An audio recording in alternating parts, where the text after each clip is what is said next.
Wow. Yeah, a bit of a sharp right turn there. What can I tease you about season 2? We've already established this universe, which I think is really cool.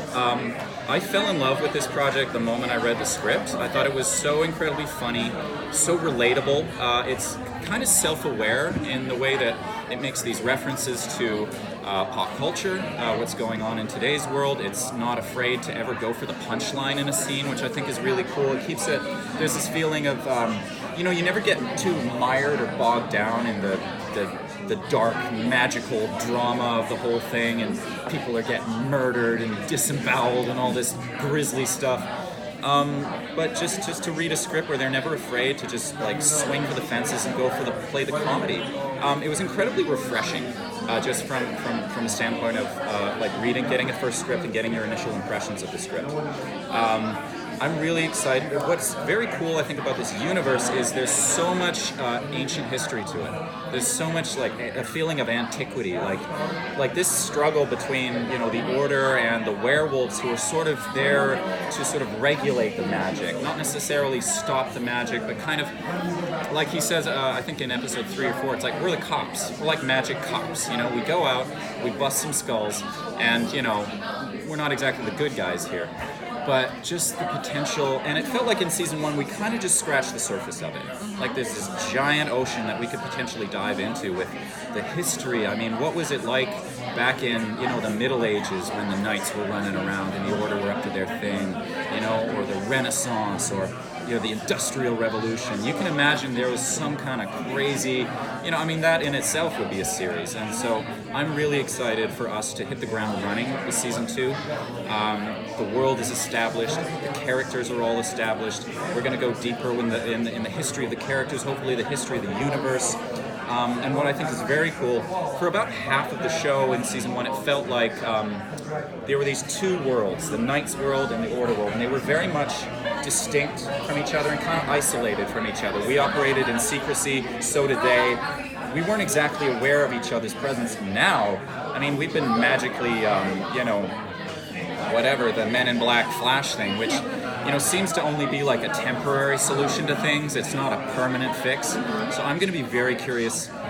I'd be surprised if we weren't aware of each other's existences. And I think from day one, if that's the truth, then the potential to get into some really interesting conflict, storytelling, different relationships.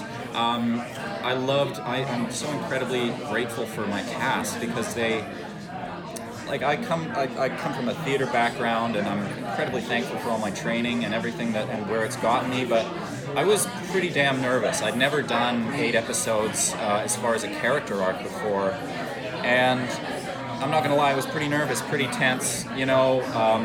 He's kind of a reserved guy too, so there's a danger there, and you play it a little too stoic, a little too cold, and there's not really too much going on. But just to have actors like Devery and Jake and Adam there who are making these big choices, they're making bold choices, they're coming up to the writers and they'll go, hey, I'm going to do it this way, but what do you think if I do it this way the next time? And about halfway through filming the show, it was like I just took a breath, And I went, oh my gosh, and I think I found some of my own Thomasness and was able to bring that to the table.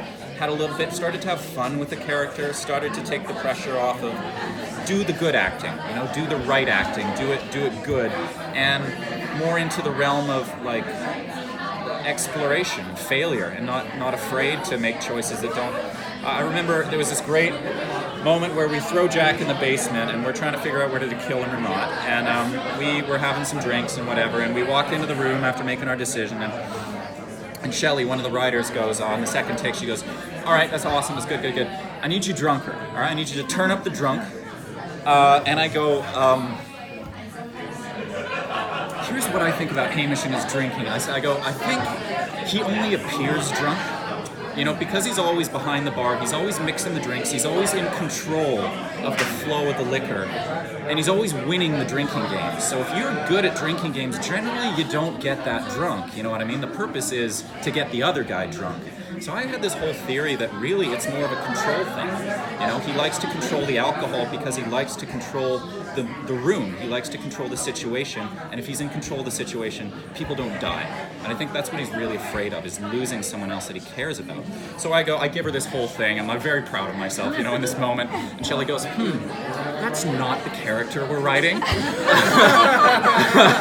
So, which, you know, to be honest, doesn't really change much in terms of the performance. You know, you take the note and you do it. You turn up the drunk a little bit. It's like a thermostat. You just kind of, you go, okay, you want a little bit more of that? No problem. You dial it up. But to just feel like I had a responsibility to bring something to the table was an incredible feeling. And then the learning experience of you can't be too precious about these ideas at the same time. You need to be willing to be like, you know, if it doesn't work in that moment, it's no problem. But there is a responsibility, I think, in terms of you got to be the expert on this particular guy. And if you're not, you don't deserve to do it. That's as far as I know. There's a lot of humor, especially with the bar scenes. I'm curious to know, do you have any wiggle room for improv? Because I always find Adam is such a goofball. It seems like a lot of his stuff seems improv. Yeah. So I was curious to know if that. Yeah, they created this incredible environment, this atmosphere of play, exploration. They were all very respectful with the lines, respecting the writers, but just feeling like we were free to make mistakes and to try things was just the most amazing feeling. It took the preciousness out of it and just allowed us to explore and experiment and have fun. And I think it reads in the show. Yeah.